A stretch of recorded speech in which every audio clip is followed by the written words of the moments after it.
Hola chicos y chicas, sean bienvenidos y bienvenidas a la primera ayudantía de microeconomía.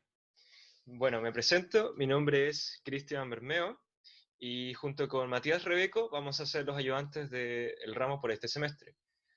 Tal como les había dicho en el correo, la modalidad de las ayudantías va a ser mediante cápsulas de videos, ¿ok? En las que se van a ir desarrollando cada uno de los ejercicios de las ayudantías.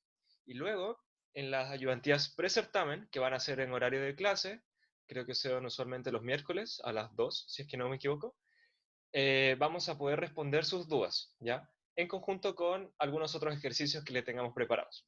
Y de esa manera ustedes puedan desarrollar y ejercitar bien la materia de clases, ¿ok? Bueno, sin nada más que decir, entonces empecemos. La pregunta uno dice, en las cercanías del lago Caburgua, región de la Araucanía, existen dos casas de veraneo autosustentables. Una de ellas pertenece a Sebastián, cuyo huerto le permite producir manzanas en conserva, el cual vamos a conocer como el bien X1, en un tiempo estimado de 6 días. Además, a él le gusta producir su propia mermelada en base a maqui, que va a ser el bien X2, para lo cual se demora 3 días.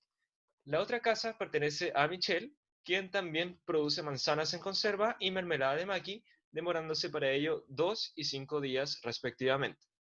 Debido a la poca planeación de estas personas, tendrán que alimentarse únicamente de estos alimentos durante los 2 meses, que son 60 días, de su estadía.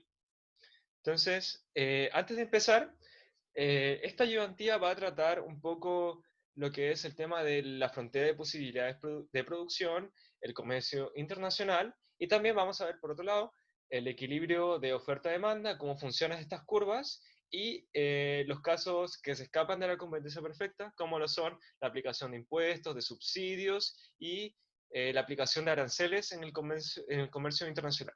Entonces, en esta primera pregunta lo que vamos a hacer es un análisis de lo que es la frontera de posibilidades de producción. Ok, entonces en la primera parte nos dice escriba las ecuaciones de la FPP lineales para Sebastián y para Michelle y represente gráficamente. Ok, la FPP viene a ser la frontera de posibilidades de producción y esta es la que me entrega, digamos, la cantidad eficiente de productos o de bienes que yo puedo producir, dado los recursos que yo tengo. Entonces, si vamos a la pizarra, nosotros tenemos dos formas de FPP. Bueno, en primer lugar, considerando que son una frontera de posibilidades de producción lineales. ¿Ok? Digamos que la forma más conocida es la de R es mayor o igual, o sea, los recursos son mayores o iguales a x1 al cuadrado, partido en un alfa 1, por ejemplo, más un x2 al cuadrado, partido en un alfa 2. ¿Ok? Esa es la forma no lineal. Y esta tiene una forma de elipse, ¿ya? Es decir, a ver si puedo dibujarlo. Tiene una forma más o menos así, ¿ok? O sea, nosotros tenemos todo este conjunto de posibilidades de producción, ¿ok?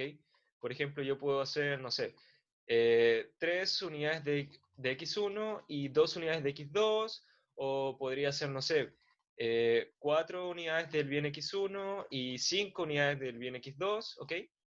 Entonces eso me da toda esta región, que viene a ser mayor o igual, viene entonces a darme el conjunto posible de producción, ¿ok? Eh, y la región eficiente, que vendría a ser la frontera de posibilidad de producción, es cuando solo existe el igual, ¿ya? Es decir, estamos utilizando plenamente nuestros recursos y por lo tanto, producir una unidad adicional de algún bien implica rechazar la unidad adicional del otro bien, ¿ya? De esa manera estamos siendo eficientes. Entonces, una FPP lineal se puede escribir de dos formas, ¿ya? Ahora, ya no siendo el caso de una elipse, sino un caso lineal, tenemos los recursos, serían igual a x1 partido en a1, por ejemplo, más x2 partido en a2. Esta forma se da para los casos donde a1 y a2 corresponden a las productividades, es decir, la cantidad de bienes que se pueden producir en un tiempo o con tantos recursos determinados. ¿Ok? Y la otra forma que nosotros tenemos viene a ser la de los recursos son iguales a A1, X1 más A2, X2. Esta forma se da cuando la A1 y A2, o alfa 1 y alfa 2, vienen a ser los tiempos de producción por bien. Es decir, el tiempo que se demora la fábrica, la empresa, para producir un bien determinado. Entonces, eh, siempre tienen que darse cuenta que las unidades calcen. Por ejemplo, los recursos pueden ser, por ejemplo, tiempo. Entonces, en la primera frontera de posibilidades de producción lineal, nosotros tenemos que alfa 1 es la productividad. Entonces, x1 viene a estar dado en bienes y alfa 1 viene a estar dado en bienes de x1 por unidades de tiempo. Es decir, bien dividido en tiempo. Es decir, tiempo. Igualmente pasa lo mismo con x2 partido en alfa 2. El bien x2 partido en productividad del bien x2, es decir, bien x2 por unidad de tiempo. Y eso también nos da tiempo. Por lo tanto, tiene sentido que esto nos dé tiempo. ¿Por qué? Porque los recursos van a ser el tiempo en este caso. En el caso de acá, nosotros tenemos que alfa 1 va a ser alfa 1 y alfa 2 van a ser los tiempos de producción por bien. Entonces, alfa 1 en este caso vendría a ser el tiempo por el bien x1, partido en el bien x1. Entonces, esto se multiplica por x1, que vendría a ser el bien x1, o bien estar dado en unidades de x1. Entonces, ahí también nos da tiempo. De igual manera, acá, alfa 2 viene, sus unidades vienen a ser el tiempo partido por bien de x2. Y x2 tiene las unidades de bien x2. Por lo tanto, también nos da tiempo. Entonces, volviendo al ejercicio, nosotros podemos notar que lo que nos dan en este caso no son productividades, sino que nos dan tiempo de producción para la producción entonces de manzanas en conserva, que viene a ser el bien x1, y de mermelada en base a máquina, ¿ya? Entonces, en base a eso, nosotros podemos plantear las fronteras de posibilidades de producción. ¿Cómo obtenemos esto? Bueno, en primer lugar, Sebastián se demora 6 días en producir una unidad de manzanas en conserva, es decir, el bien X1. Por lo tanto, se demora 6 días y 3 días en hacer una mermelada de maqui, ya que es el bien X2. Por lo tanto, su frontera de posibilidades de producción vendría a estar dada por 6x1 más 3x2 igual a 60. ¿Ya? En este caso puse menor igual porque estamos dando la región, la posible región, digamos. ¿Ya? Pero en este caso, en estricto rigor, debería ser un igual. Y en todo caso, vamos a trabajarlo como igual. Con respecto a Michelle, ella puede producir una manzana en conserva en 2 días y mermelada de maqui en 5 días. ¿Ya? Por lo tanto, sería 2x1 más 5x2 igual a 60. 60 porque estamos analizando en días. Acuérdense de eso. No en meses, sino en días. Estamos analizando el tiempo en días. Ok. Entonces, nótese también que ambos tienen los mismos recursos. ¿Ya? Y gráficamente, para poder, digamos, graficarlo, lo que yo hice, por ejemplo, es despejar x2. Por ejemplo, en de Sebastián nos quedaría x2 es igual a 60 partido en 3 menos 6 partido en 3 de x1. ¿Ya? Es decir, 20 menos 2x1. Y por el lado de Michelle, nos quedaría 60, x2 es igual a 60 partido en 5 menos 2 quintos de x1. ¿Ok? Y ahí nosotros podemos graficar. ¿Ya? Entonces aquí vemos la frontera de posibilidades de producción de Sebastián y la frontera de posibilidades de producción de Michelle. Ya, esa es la primera. La B nos dice, determine las ventajas absolutas y comparativas de Sebastián y de Michelle. En caso de intercambio, ¿en qué producto debería especializarse cada uno? Ok, las ventajas absolutas tienen que ver entonces en términos de producción. ¿Cuánto puedo producir yo con los recursos que tengo?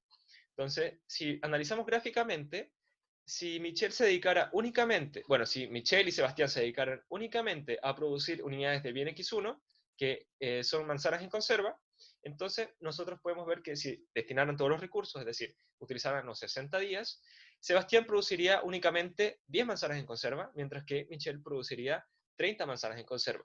Entonces, la ventaja absoluta, como tiene que ver en términos de producción, Michelle puede producir más manzanas en conserva que Sebastián. Y por lo tanto, si utilizara todos sus recursos, obviamente. Y por lo tanto, Michelle tiene una ventaja absoluta en la producción de manzanas en conserva. Por otro lado, podemos notar que si ambos dedicaran el total de recursos que tienen, en este caso los 60 días, para producir mermelada de maqui, podemos ver que Sebastián puede producir 20 unidades de mermelada de maqui, mientras que Michelle puede producir solo 12. Y por lo tanto, en términos de producción, Sebastián tiene una ventaja absoluta con respecto a Michelle en la producción de mermeladas de maqui. Ya. Sin embargo, ese es un tipo de ventaja absoluta, pero lo que nos va a interesar para hacer los términos de intercambio van a ser las ventajas comparativas. Y las ventajas comparativas tienen que ver con el costo de oportunidad que implica la producción de cierto bien. ¿Ya? Acuérdense que por segundo principio de la economía, el costo de oportunidad es el costo de aquello a lo que yo renuncio para obtener dicho bien. Entonces, para analizar los costos, nosotros lo que tenemos que hacer es encontrar menos dx2 en dx1 y menos dx1 en dx2. ¿A qué se refiere esto? Menos dx2 en dx1 viene a ser el costo de oportunidad de producir una unidad adicional del bien x1. Es decir, el costo de oportunidad de producir una unidad marginal o adicional de las manzanas en conserva.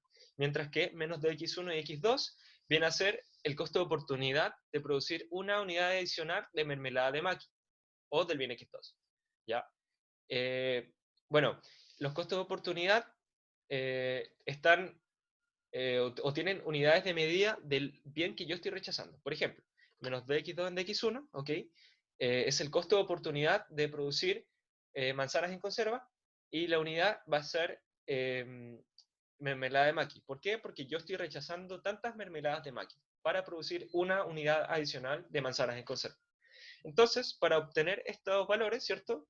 Como yo les dije, tenemos que encontrar o despejar alguno de estos dos, de estas dos variables, ya sea x1 o x2, y vamos a poder encontrar entonces estas pendientes. ¿Ya? Nótese entonces que el costo de oportunidad viene a estar representado matemáticamente o analíticamente por las pendientes de la frontera de posibilidad de producción. ¿Ya? Entonces, bueno, yo lo que hice fue despejar, en este caso x2, ¿ya? Como ya lo había hecho anteriormente, nos quedaría para Sebastián x2 es igual a 20 menos 12x1, y para Michelle x2 es igual a 12 menos 2 quintos de x1. ¿Ok? Entonces, sacando la pendiente, digamos, o la derivada si quieren verlo, de x2 en dx1, ¿ya? Viene a ser para Sebastián menos 2 y para Michelle menos 2 quintos. Pero como nosotros estamos analizando costos de oportunidad, es decir, lo que estamos rechazando con este menos, ya estos valores tienen que ser positivos.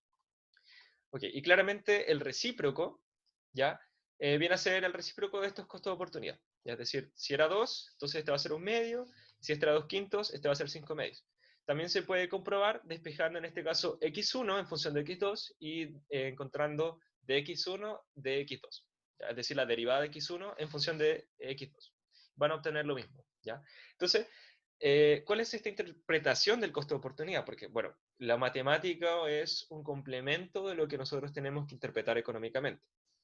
Entonces, en términos de la producción de manzanas en conserva, ¿ya? Para producir una unidad adicional de manzana en conserva, Sebastián está rechazando 2 unidades de mermelada de maqui, mientras que Michelle está rechazando únicamente 2 quintos de unidades de mermelada de maqui, es decir, 0,4 unidades. ¿Ya? Y por lo tanto, en la producción adicional de manzanas en conserva, Michelle está perdiendo menos que Sebastián.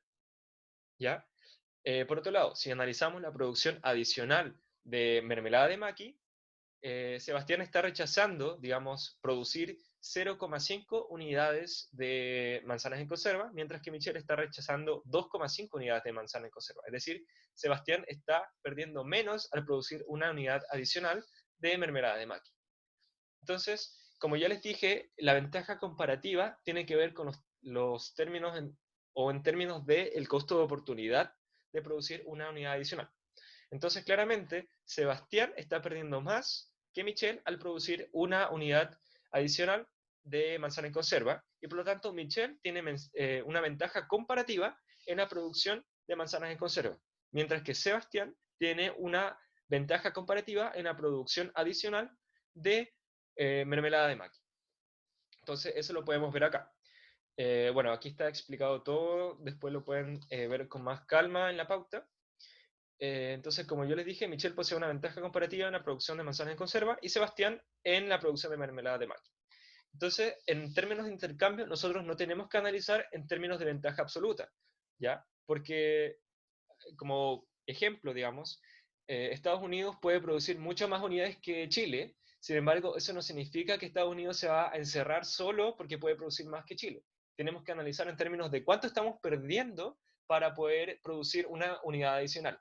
Y quizás en ese sentido, Chile sí tenga que decir o sí tenga que aportar al comercio internacional. ¿Ya? ¿Por qué? Puede ser que a Estados Unidos le cueste más producir cobre que Chile. ¿Ya? Quizás a Chile le sale más barato. Entonces, en esos términos, nosotros podemos ver los términos de intercambio, ¿ya? En base a la ventaja comparativa, es decir, a los costos de oportunidad.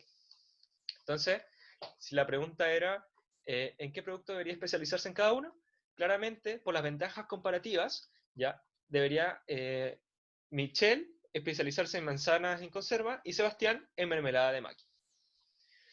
Ok, la pregunta C nos dice, si Michelle está dispuesta a otorgar 25 manzanas en conserva, ¿cuántas unidades de mermelada de maqui debería otorgar Sebastián para obtener un 80% del máximo beneficio económico posible mediante el comercio? Ok, entonces lo que vamos a hacer ahora es comerciar. Vamos a dar tantas unidades, ¿ya? Eh, en función de la otra cosa que yo quiero. ¿Ya? Es decir, si a mí me cuesta más hacer cierta cosa en términos de costo de oportunidad, yo debería esperar que el otro agente o la otra persona o el otro país me entregue ese producto que yo quiero. Y a cambio, yo voy a tener que darle el producto en el cual yo me debería especializar. Entonces, si Michelle está dispuesta a otorgar 25 manzanas en conserva, estamos hablando de el costo de oportunidad, ¿sí?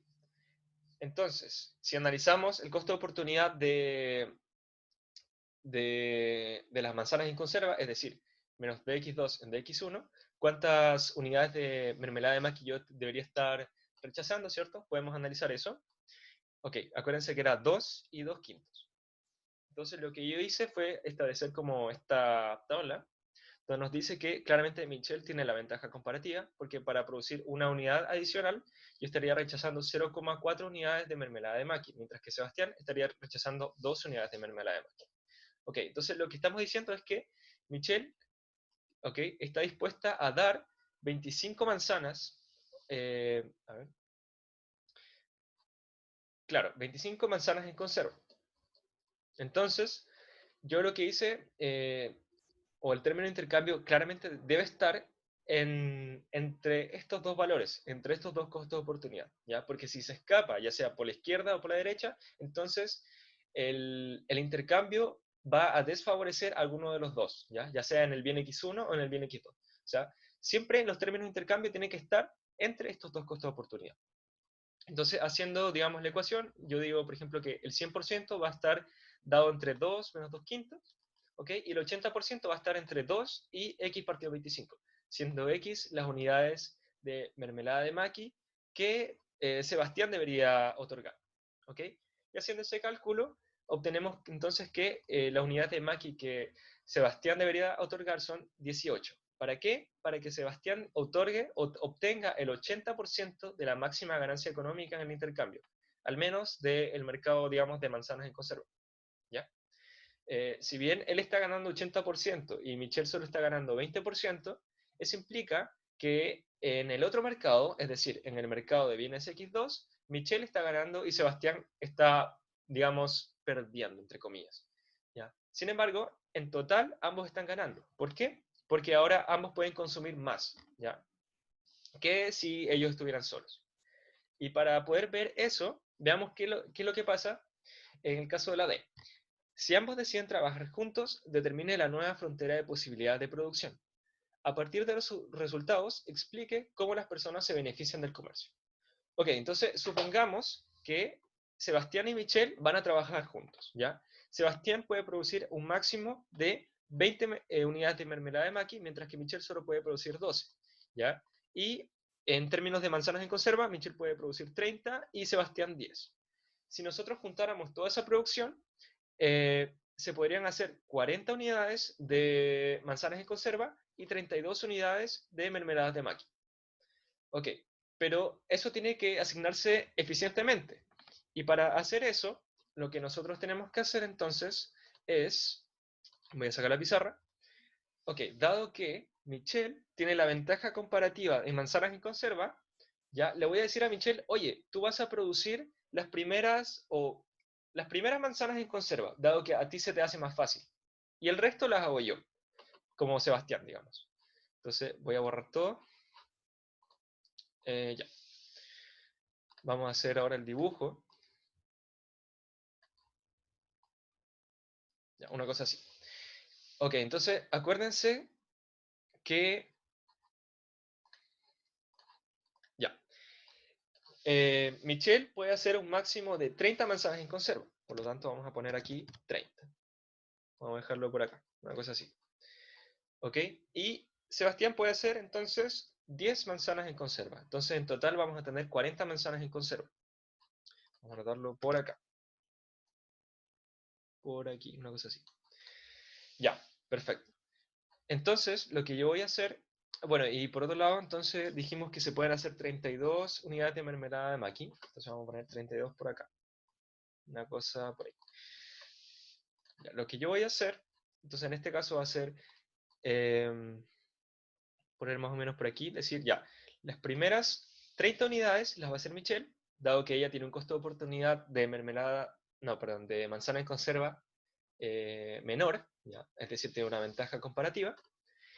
¿Ya? Y por otro lado vamos a decir, mira, si yo me voy a dedicar como Michelle a hacer las primeras 30 manzanas, Sebastián debería dedicarse entonces a hacer las primeras 20 unidades de mermelada de maqui. ¿Ok? Entonces, vamos a poner acá 12. Ok, ¿por qué 12? Se lo digo al tiro. Porque Sebastián entonces puede hacer 20. 20 unidades de mermelada de maqui, ¿ya? El resto, entonces las tiene que hacer Michelle. Y el resto de manzanas en conserva la tiene que hacer Sebastián, el cual tiene una curva más empinada, dado que su costo de oportunidad es mayor, es decir, su pendiente es mayor. Entonces, claramente ahí estamos construyendo lo que se conoce como una frontera de posibilidades cóncava, ¿ya? Entonces, si volvemos a nuestro ejercicio, vamos a poder notar que se produce esto en una frontera de posibilidades de producción conjunta, ¿cierto? Que es cóncava. Claramente aquí está exagerado, digamos, las unidades. No, no están así en la gráfica si estuvieran como uno a uno, pero la idea era que vieran esa forma, digamos, conjunta, que se asemeja, digamos, o que intenta parecerse a lo que era la elipse de la frontera de posibilidades de producción, ¿ya? Entonces, ¿qué es lo que estamos haciendo aquí? Al producir juntos y asignar equitativamente las funciones según las ventajas comparativas que tengan en función de sus bienes, nosotros vamos a poder obtener esta eh, frontera de posibilidades de producción. Y en conjunto vamos a producir más unidades, ¿ya? Que lo que hubiéramos hecho solos. Entonces, de ahí viene la ventaja del comercio internacional, ¿ya? Porque si nosotros lo vemos desde un punto de vista más macro, ya si ya no son personas como Sebastián y Michelle, sino que son países como Estados Unidos y Chile, vamos a poder darnos cuenta de que si trabajamos en conjunto, existe una eficiencia en el nivel productivo, una mejor asignación de recursos, ¿ya? Y de esta manera ambos van a poder disfrutar de más bienes. Ok, de esta manera entonces terminamos con el ejercicio 1 de la ayudantía. Así que por favor sigan viendo y ejercitando con los demás vídeos. Nos vemos.